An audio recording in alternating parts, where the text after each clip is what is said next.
à tous. Bon, alors c'est pas nouveau, on sait très bien que nous les Français, on a vraiment du mal avec la prononciation anglaise. Alors ne vous inquiétez pas, ce n'est pas une fatalité, c'est juste qu'en français, il y a des sons qui n'existent pas en anglais et vice versa, donc il faut les apprendre. Alors bien sûr, après cette vidéo, vous n'aurez pas un accent natif, ce n'est pas le but, mais en tout cas, j'aimerais me concentrer sur 4 sons qui, d'après moi, sont importants parce que c'est des sons qui, s'ils sont mal prononcés, ils peuvent vraiment mener à des contresens et ça peut être vraiment très gênant pour vous. Vous pourrez me remercier plus tard.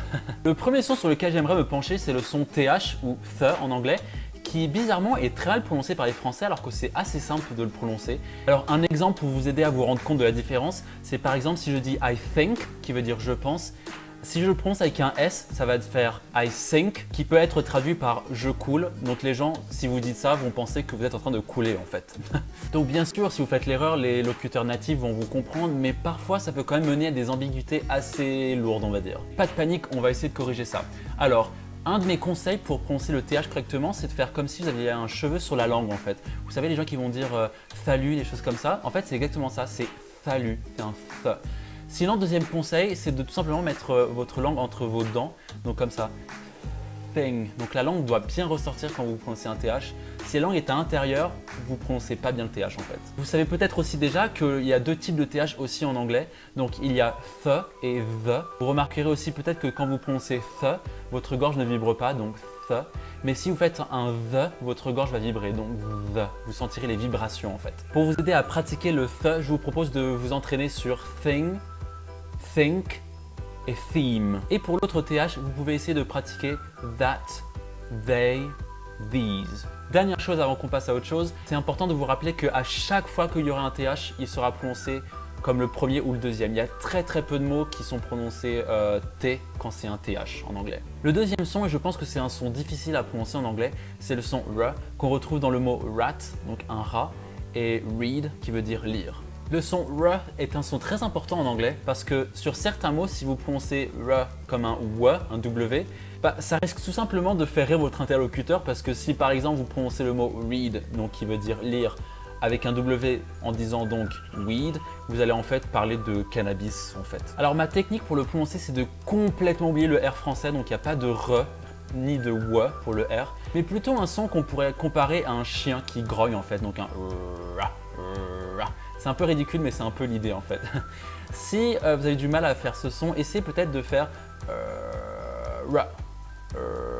Ra. Comme vous pouvez le voir, il ne faut pas avoir peur du ridicule pour enseigner l'anglais. Essayez de pratiquer le son R avec les mots suivants. Donc real, right, ring.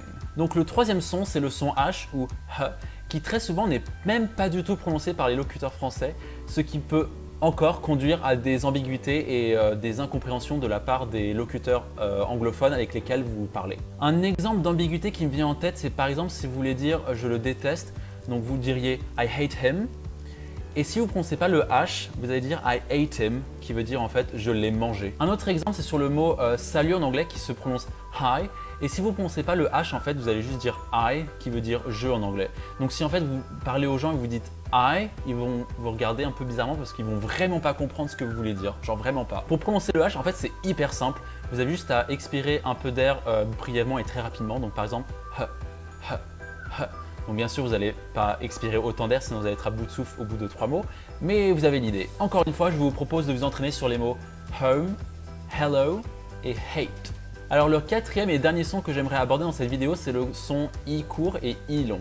Je vais vous expliquer. Le meilleur exemple que je peux vous donner pour vous montrer la différence entre les deux sons, et c'est d'ailleurs un exemple qui est très souvent donné, c'est la différence entre les mots beach, qui veut dire plage, et bitch, qui veut dire garce, connasse. Alors, le premier mot, qui veut dire plage, est prononcé avec un I long, donc I, qu'on retrouve donc dans beach, et c'est pas beach, ok? Ok? Ok? Ok? Quant au deuxième mot qui veut dire garce ou connasse, donc bitch, en fait c'est pas exactement un I français, c'est plutôt un E français. Donc au lieu de dire beach, vous allez dire bitch. Et voilà, donc maintenant vous connaissez la différence entre le mot beach et bitch. Et s'il vous plaît, faites pas l'erreur, je vous en supplie, ça pourrait être très gênant pour vous.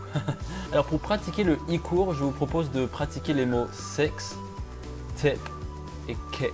Et pour le I long, je vous propose de pratiquer les mots heat, meat et leave. Donc voilà, c'est la fin de cette vidéo, j'espère qu'elle vous a été utile. N'hésitez surtout pas à laisser un commentaire sur cette vidéo pour me dire si vous avez trouvé que c'était utile et que ça vous a aidé. Et aussi pour me dire si vous aimeriez d'autres vidéos de ce genre à l'avenir sur ma chaîne. Parce qu'après tout, mon but principal dans cette chaîne, c'est de vous aider en fait. Bon allez, je vais vous laisser. Salut!